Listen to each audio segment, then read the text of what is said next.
Hello everyone. Welcome to For Nurses Preparation YouTube channel. I am Neeraj Kumar Kathal. Today is 24 March 2023. Let's begin today's MCQ session for upcoming nursing recruitment exams like PGI, AIMS NORCET, CHO and many more.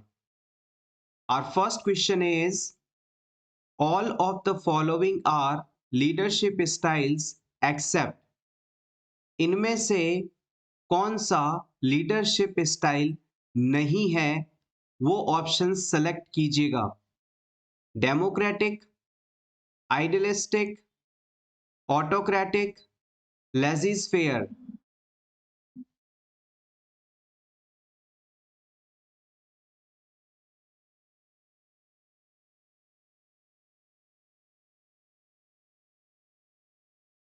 The right answer is option B, idealistic. Idealistic is not a type of leadership style. Option A, C and D are the type of leadership style. आइए briefly इन styles के बारे में जान लेते हैं। सबसे पहले democratic type की लीडरशिप स्टाइल में क्या होता है। डेमोक्रेटिक लीडरशिप स्टाइल को आप पार्टिसिपेटिव लीडरशिप स्टाइल के नाम से जानते हैं। इस टाइप की लीडरशिप स्टाइल के अंदर जो टीम का लीडर होता है वो सभी टीम मेंबर से सजेशन लेने के बाद डिसीजन बनाता है। तो हम कह सकते हैं कि जो डेमोक्रेटिक लीडरशिप स्टाइल है उसमें सभी लोगों से डिस्कशन करने के बाद किसी फैसले को लिया जाता है, किसी डिसीजन को लिया जाता है और इसी वजह से हम इसे मोस्ट इफेक्टिव टाइप की लीडरशिप स्टाइल भी बोलते हैं। नेक्स्ट हम बात करेंगे ऑप्शन सी के अंदर बताई गई ऑटोक्रेटिक लीडरशिप स्टाइल की। ऑटोक्रेटिक लीडरशिप स्टाइल को हम ऑथोरिटेरियन लीडरशिप स्टाइल के नाम से भी जानते हैं। इसके अंदर किसी भी ऑर्गेनाइजेशन के डिसीजन सिर्फ और सिर्फ लीडर के द्वारा लिए जाते हैं। इसमें जो लीडर होता है वो राजा होता है और वो किसी से भी बिना डिस्कशन किए अपने मन के हिसाब से ही उस संस्था को चलाता है, डिसीजंस लेता है। यानी कि जो सेंट्रल पावर होती है, डिसीजन मेकिंग की जो पावर्स होती हैं वो सभी लीडर्स के पास होती हैं।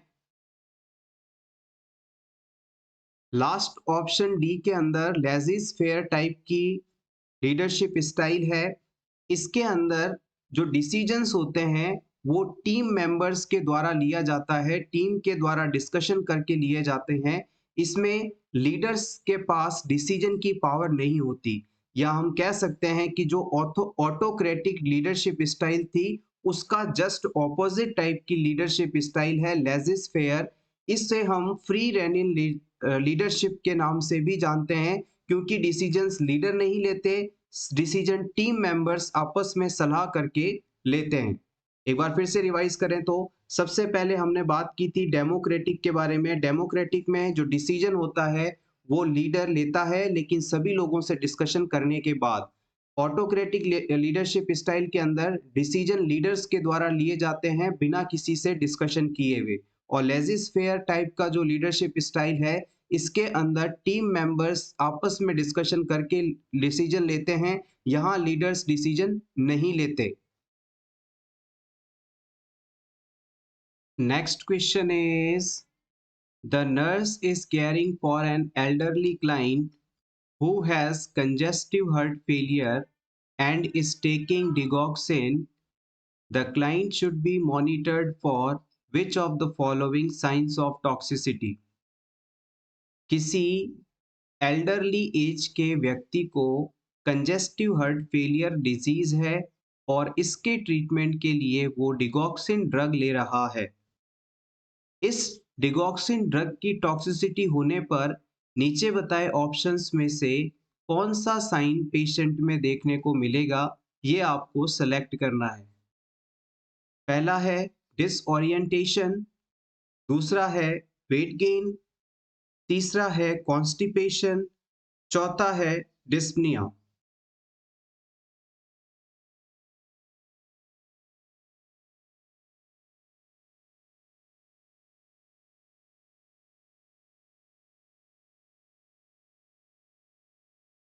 The right answer is option 1, disorientation. जब भी किसी क्लाइंट के अंदर डिगॉक्सिन ड्रग दी जाती है, तो अगर इस पर्सन के द्वारा डिसओरिएंटेशन और कंफ्यूजन जैसे सिम्टम्स की प्रेजेंस के होने को बताया जाता है, तो इसका मतलब है कि क्लाइंट में इस ड्रग की टॉक्सिसिटी डेवलप हो रही है। डिसओरिएंटेशन का मतलब है पर्सन टाइम, प्लेस और पर्सन के लिए अलर्ट नहीं रहता। यानी उससे अगर पूछा जाएगा कि अभी क्या समय है, वो कहाँ पर है, वो उसके फैमिली मेंबर्स को पहचानता है या नहीं, तो इन सभी सवालों का गलत जवाब उसके द्वारा दिया जाना डिसओरिएंटेशन स्टेट कहलाता है। जिन पेशेंट्स के अंदर डिगॉक्सिन ड्रग दी जा रही होती है, उन पेशेंट्स के अंदर कभी भी वेट गेन और कॉन्स्टिपेशन जैसी कंडीशन, डिस्पनिया जैसी कंडीशन नहीं देखने को मिलती। कंजेस्टिव हार्ट फेलियर में हार्ट बॉडी की डिमांड के अकॉर्डिंग ब्लड को पंप नहीं कर पाता, जिसकी वजह से ब्लड लंग्स, हार्ट के आसपास और ब्लड वेसल्स में रुकने लगता है। इसकी वजह से रुकावट होती है, कंजेशन होती है, और इस रुकावट या कंजेशन के कारण क्लाइंट के अंदर कुछ हद तक वेट गेन और डिस्पनिया यानी सांस लेने में तकलीफ जैसे सिम्टम्स देखने को मिल सकते हैं। ये डिगॉक्सिन ड्रग से रिलेटेड नहीं है। इसके अलावा डिगॉक्सिन ड्रग देने पर क्लाइंट में डायरिया जैसी कंडीशन हो सकती है, ना कि कॉन्स्टिपेशन। वैसे कंजेस्टिव हार्ट फेलियर वाले पेशेंट में कम से कम एक्टिविटी करने के लिए कहा जाता है, और एक्टिविटी कम होने के कारण क्लाइंट में कॉन्स्टिपेशन डेवलप हो सकती है। डिगॉक्सिन ड्रग हमारे हार्ट के कॉन्ट्रैक्शंस को पावरफुल बनाकर हार्ट रेट को कम करके हार्ट की परफॉर्मेंस को बेहतर करती है, और इसी वजह से इसे कंजेस्टिव हार्ट फेलियर में यूज किया जाता है। Next question is the normal blood platelet count is. हमारे ब्लड में प्लेटलेट का नॉर्मल काउंट कितना होता है?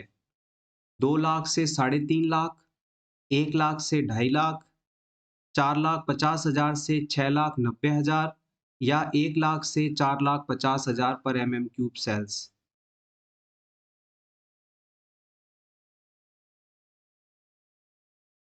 देखिएगा, इस तरह के क्वेश्चन के अंदर कोई सर्टेन आंसर नहीं होता, फिर भी हम एक रेंज को पकड़ के चलते हैं।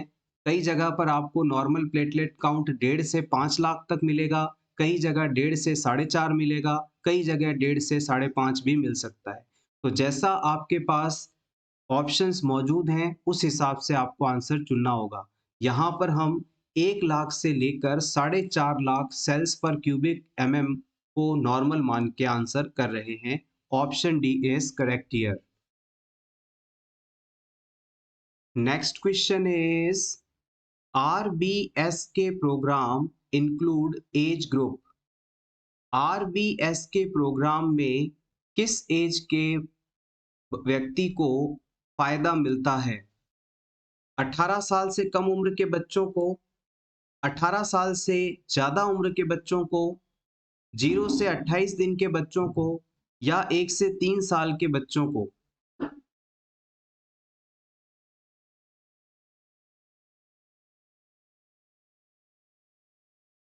The right answer is option A.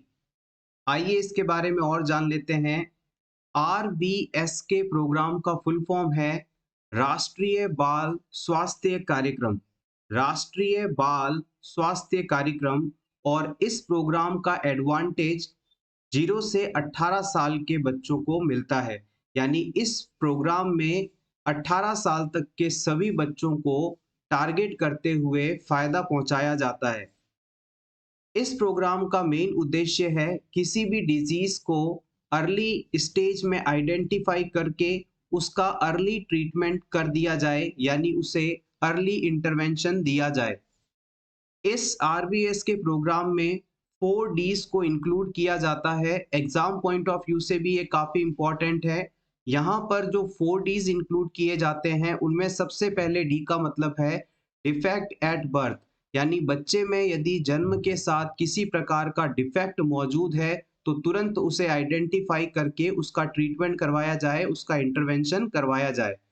बच्चों में किसी भी प्रकार की डेफिशिएंसी को आइडेंटिफाई करना है, किसी भी प्रकार के डिजीज को आइडेंटिफाई करना है, किसी भी प्रकार के डेवलपमेंटल डिलेज इंक्लूडिंग डिसेबिलिटीज को आइडेंटिफाई करना है और उसका इंटरवेंशन करवाना है।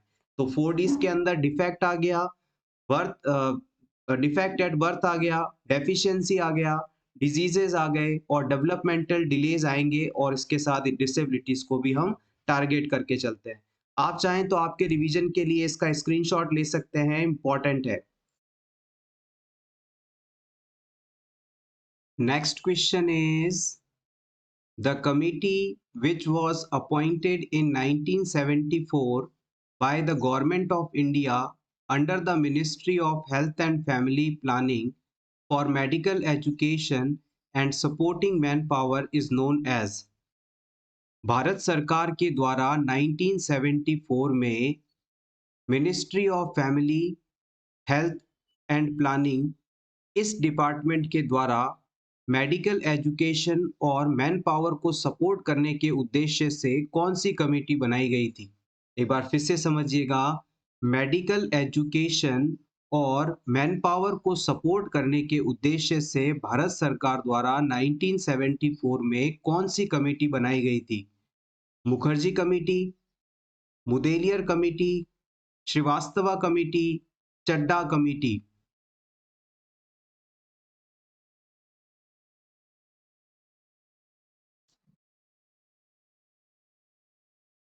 The right answer is option C, Srivastava committee. 1974 के अंदर मेडिकल एजुकेशन को बढ़ावा देने के उद्देश्य से और जितने भी हेल्थ वर्कर्स हैं उनको सपोर्ट करने के उद्देश्य से कमेटी बनाई गई थी, जिसे श्रीवास्तवा कमेटी के नाम से जानते हैं। Next question is one of the following is an antiplatelet drug.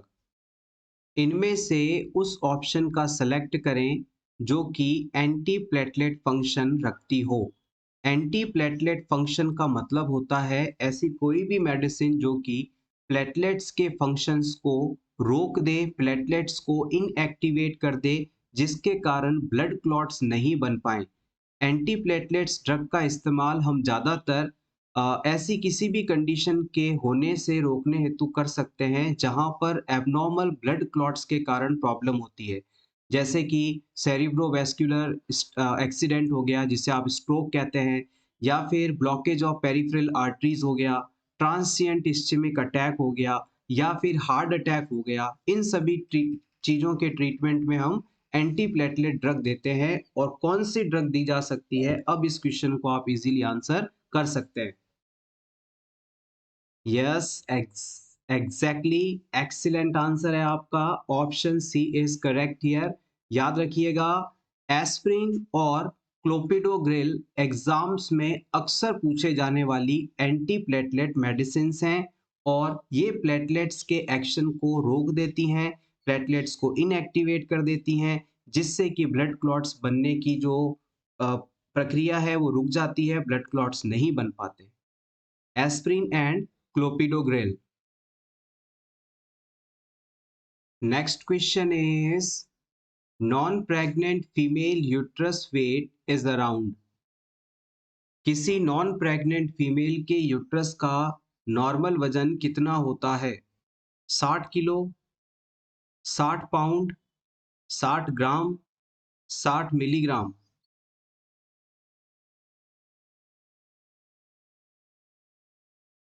किसी भी वैल्यू या डाटा को आप उसकी मेजरिंग यूनिट के साथ हमेशा याद करें, अदरवाइज इसी तरह की कंफ्यूजन क्रिएटिंग सिचुएशन हो सकती है। यहाँ पर ऑप्शन सी बिल्कुल सही है। किसी नॉन प्रेग्नेंट फीमेल के यूट्रस का वजन 60 ग्राम होता है, जबकि प्रेगनेंसी के दौरान टर्म पीरियड पर 1 किलो के आसपास यूट्रस का वजन हो जाता है। Next question is bleeding time is prolonged in all the following except. इन चारों कंडीशंस में से उस कंडीशन का आप सिलेक्शन करें जिसमें ब्लीडिंग टाइम प्रोलॉन्ग नहीं होता, यानी ब्लीडिंग टाइम नहीं बढ़ता।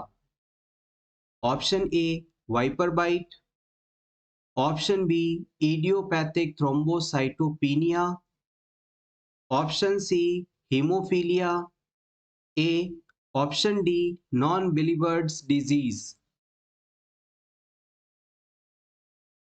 तीन ऑप्शन में ब्लीडिंग टाइम बढ़ता है, एक में नहीं बढ़ता, उस कंडीशन का सिलेक्शन कीजिएगा।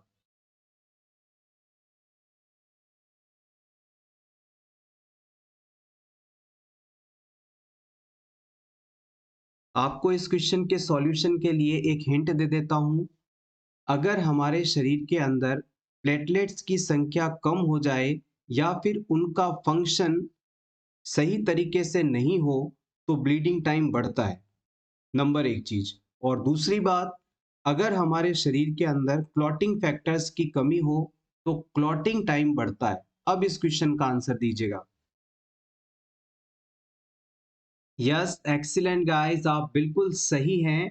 यहाँ पर ऑप्शन सी सही आंसर माना जाएगा। हमने आपको बताया था कि जब भी हमारे शरीर के अंदर प्लेटलेट्स की संख्या कम हो जाए या फिर इसका फंक्शन डिक्रीज हो जाए, यानी ये सही तरीके से अपना काम नहीं कर पाए, तो इस सिचुएशन के अंदर ब्लीडिंग टाइम बढ़ जाएगा, यानी बॉडी से जो ब्लड का लॉस है वो ज़्यादा समय तक होगा। वहीं अगर हमारे शरीर के अंदर क्लॉटिंग फैक्टर्स की कमी हो जाए तो हमारी बॉडी में क्लॉट बनने का जो समय है वो बढ़ जाएगा, यानी क्लॉटिंग टाइम इंक्रीज हो जाएगा। आप अच्छी तरह से इस चीज को जानते हैं कि हीमोफीलिया ए जो कंडीशन है ये क्लॉटिंग फैक्टर नंबर 8 की कमी से होने वाला रोग है।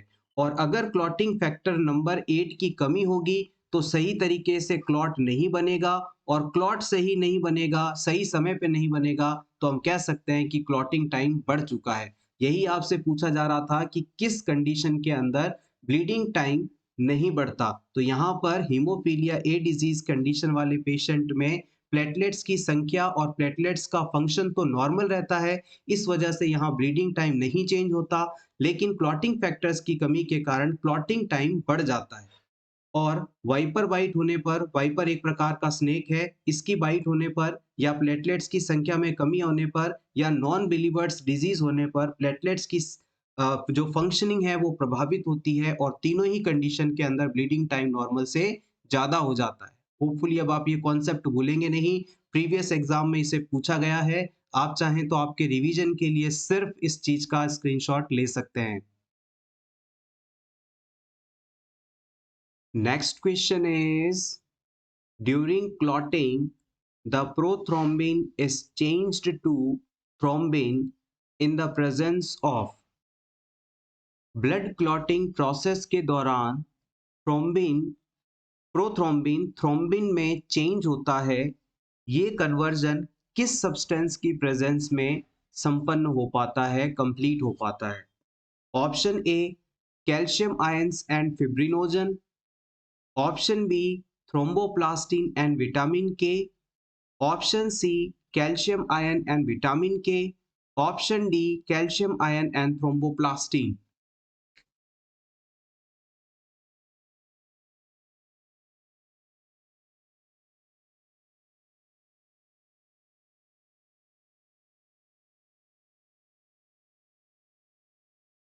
Option D is correct here. Prothrombin thrombin में कन्वर्ट होता है कैल्शियम आयन और थ्रोम्बोप्लास्टिन की प्रेजेंस में। आइए इसके बारे में और जान लेते हैं। हमारी बॉडी में जो ब्लड क्लॉट का निर्माण होता है उस वो तीन स्टेजेस के अंदर देखने को मिलता है। सबसे पहले फॉर्मेशन ऑफ प्रोथ्रोम्बिन एक्टिवेटर और प्रोथ्रोम्बिनेज। क्लॉटिंग प्रोसेस की शुरुआत करने के लिए सबसे पहले प्रोथ्रोम्बिन एक्टिवेटर नाम के क्लॉटिंग फैक्टर का फॉर्मेशन होता है, और इस प्रोथ्रोम्बिन एक्टिवेटर को हम प्रोथ्रोम्बिनेज के नाम से भी जानते हैं। इस क्लॉटिंग एक्टिवेटर फैक्टर्स का जो फॉर्मेशन है वो क्लॉटिंग फैक्टर नंबर 10 और क्लॉटिंग फैक्टर नंबर 5 के कंबाइन होने पर कैल्शियम और प्लेटलेट्स की प्रेजेंस में होता है। जैसे ही प्रोथ्रोम्बिनेज क्लॉटिंग फैक्टर बन जाता है उसके बाद प्रोथ्रोम्बिन थ्रोम्बिन में कन्वर्ट होता है और इस कन्वर्जन के लिए कैल्शियम और थ्रोम्बोप्लास्टिन की प्रेजेंस जरूरी होती है।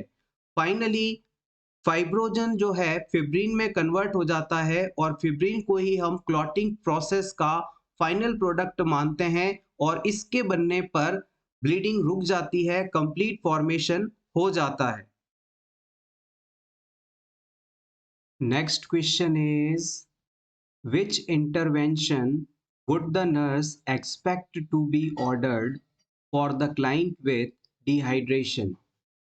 अगर किसी पेशेंट को बहुत ज़्यादा डायरिया या वॉमिटिंग कंडीशन के कारण डिहाइड्रेशन हो गया है, बॉडी में पानी की कमी हो गई है, तो इसके ट्रीटमेंट के लिए कौन सा फ्लूइड दिया जाएगा? Isotonic IV fluid infusion, hypotonic IV fluid infusion, sodium restriction या डायूरेटिक थेरेपी?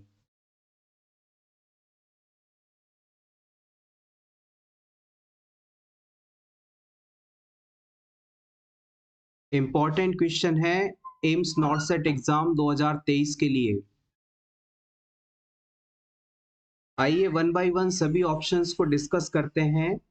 अगर किसी क्लाइंट को हाइपोवॉलीमिया जैसी कंडीशन है तो इस सिचुएशन में हम उसे आइसोटोनिक सॉल्यूशन दे सकते हैं, तो यहाँ पर ये ऑप्शन सही नहीं होगा।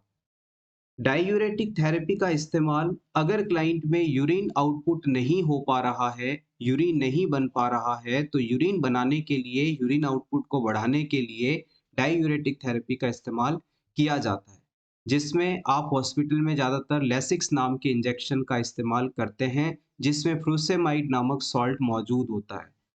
सोडियम रेस्ट्रिक्शन करने से इस पेशेंट का इलाज नहीं हो सकता, डिहाइड्रेशन कंडीशन ठीक नहीं हो सकती। याद रखिएगा, हमारी बॉडी में जो सोडियम आयन होता है वो वाटर का फास्ट फ्रेंड होता है, बेस्ट फ्रेंड होता है। सोडियम जहां भी जाता है वाटर को अपने साथ लेकर जाता है, तो याद रखिएगा सोडियम रेस्ट्रिक्शन और not the correct option. Option be remaining है जो कि सही आंसर भी है। जब भी किसी क्लाइंट के अंदर हाइपर ऑस्मोलर इम्बैलेंस होता है डिहाइड्रेशन के कारण, बॉडी से वाटर का तो लॉस हो गया लेकिन सोडियम आयन जितना था वो बॉडी में रहा और इसकी वजह से सोडियम का कॉन्सेंट्रेशन नॉर्मल से ज़्यादा हो जाता है और इस प्रकार की कंडीशन को हम हाइपर ऑस्मोलर इम्बैलेंस का नाम देते हैं और इस प्रकार की सिचुएशन के ट्रीटमेंट के लिए हम हाइपोटोनिक सॉल्यूशंस का इस्तेमाल करते हैं। एग्जाम्पल की बात की जाए तो 0.9% सोडियम क्लोराइड सॉल्यूशन या इसे आप नॉर्मल सलाइन के नाम से भी जानते हैं। Next question is the Adam's apple is formed by. Adam's apple किससे बनी हुई संरचना है? रिक्वायर्ड कार्टिलेज से, थायराइड कार्टिलेज से, एपिग्लॉटिस से या हायोइड बोन से?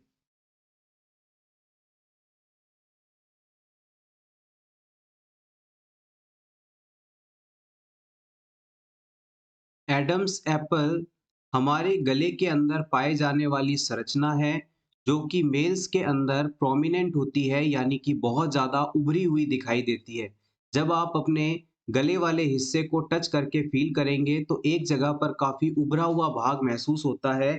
इसे ही हम एडम्स एप्पल के नाम से जानते हैं और इस एडम्स एप्पल का निर्माण थायराइड कार्टिलेज के द्वारा होता है। तो याद रखिएगा, नेक एरिया में प्रोमिनेंट जो प्रोमिनेंस दिखाई देता है उसे हम एडम्स एप्पल या थायराइड कार्टिलेज के नाम से जानते हैं।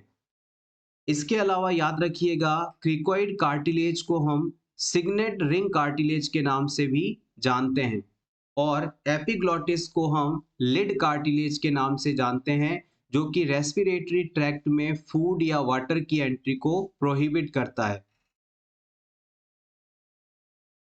Next question is platelets get activated when they come in contact with।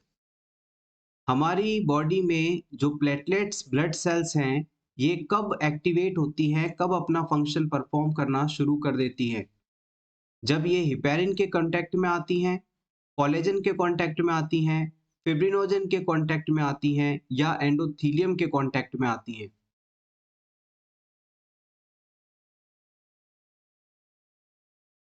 याद रखिएगा, जब भी हमारे शरीर में किसी जगह पर इंजरी होती है और इंजरी के बाद वहां से ब्लीडिंग शुरू होती है, तो इस इंजरी वाली साइड से कोलेजन का रिलीज होता है और जैसे ही इस कोलेजन के कांटेक्ट में प्लेटलेट्स आती हैं, इन्हें ये समझ में आ जाता है कि बॉडी के किसी हिस्से के अंदर डैमेज हुआ है और ब्लड में मौजूद सभी प्लेटलेट्स उस हिस्से की तरफ पहुंचकर उस जगह पर प्लेटलेट एग्लूटिनेशन प्रोसेस करती हैं, क्लम्प फॉर्मेशन करने लगती हैं, जिससे कि क्लॉटिंग प्रोसेस शुरू होता है और ब्लीडिंग रुक जाती है।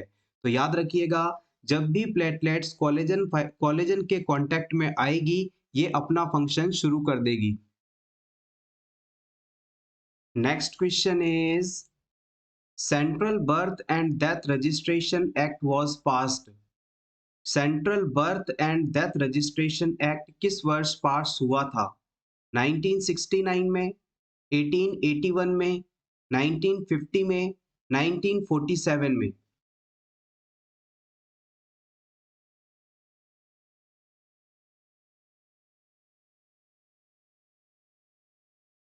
Option A is correct here. केंद्र सरकार ने जन्म और मृत्यु का पंजीकरण करवाना, रजिस्ट्रेशन करवाना अनिवार्य किया था इस एक्ट के द्वारा, जो कि 1969 के अंदर आया था। इस एक्ट के अनुसार किसी भी बच्चे ने जन्म लिया है या किसी भी पर्सन की डेथ हुई है, तो उसे 21 दिनों के अंदर रजिस्टर करवाना जरूरी है। Next question is when caring for a patient who has intermittent claudication, nurse advise the patient to। किसी पेशेंट को यदि इंटरमिटेंट क्लाउडिकेशन जैसी कंडीशन हो, तो इस पेशेंट को एज अ नर्सिंग ऑफिसर आप क्या एडवाइस देंगे? Option A, apply graduated compression stockings. Option B, elevate legs when sitting. Option C, refrain from vigorous exercise. Option D, walk as much as tolerated।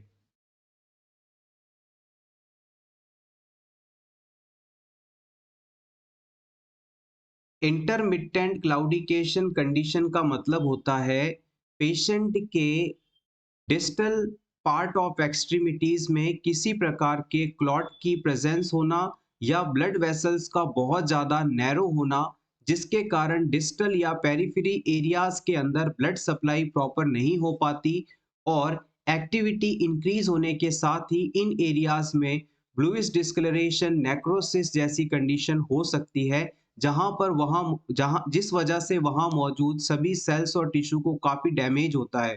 तो ऐसे person को हम ये advice देंगे कि आप जितना बर्दाश्त कर सकते हैं उतना ही चलें। जैसे ही आपको चलते चलते दर्द महसूस हो या किसी एक्टिविटी को करने से एक्सट्रीमिटीज में, अपर एक्सट्रीमिटीज में पेन महसूस हो, तो आप तुरंत रुक जाएं, थोड़ी देर आराम करें और उसके बाद वापस से अपनी एक्टिविटी को शुरू करें। तो याद रखिएगा, इंटरमिटेंट क्लाउडिंगकेशन वाले पेशेंट को हम कहेंगे कि आप उतनी ही एक्टिविटी करें जितना कि टॉलरेट कर सकते हैं। और दूसरी बात, ऐसे सभी पेशेंट्स को हम स्मोकिंग नहीं करने की एडवाइस देते हैं। इस चीज को अपन प्रीवियसली देख चुके हैं और प्रीवियस एग्जाम में इसे पूछा भी गया है। इंटरमिटेंट क्लाउडिकेशन बर्गर्स डिजीज से संबंधित है। ये तीनों पॉइंट्स याद रखिएगा। Next question is what should the nurse do initially when obtaining consent for surgery? किसी क्लाइंट में सर्जरी से पहले कंसेंट लेना होता है और इस प्रोसेस से पहले नर्स के द्वारा क्या किया जाना जरूरी है? Option one, describe the risk involve the surgery. Consent लेने से पहले सर्जरी में क्या क्या रिस्क हो सकते हैं, इसे क्लाइंट को बताना जरूरी है। Option two, explain that obtaining the signature is routine for any surgery. Client को आप ये बताएं कि किसी भी पेशेंट में किसी भी प्रकार की सर्जरी हो तो हम सबसे पहले कंसेंट लेते हैं। एक ये रूटीन प्रोसेस है, इसमें कोई चिंता की बात नहीं। Option 3, witness the client signature which the nurses signature will document. आप इस बात का गवाह बनेंगे कि क्लाइंट ने कंसेंट के लिए सिग्नेचर किए हैं या नहीं। Option 4, determine whether client's knowledge level is sufficient to give consent और नॉट। आप इस बात की जांच करेंगे कि क्लाइंट में कंसेंट देने के लिए सर्जरी के बारे में पूरी जानकारी है या नहीं। बहुत ही बेसिक और इम्पोर्टेंट क्वेश्चन है, अपकमिंग पीजीआई एग्जाम्स में इसे पूछा जा सकता है।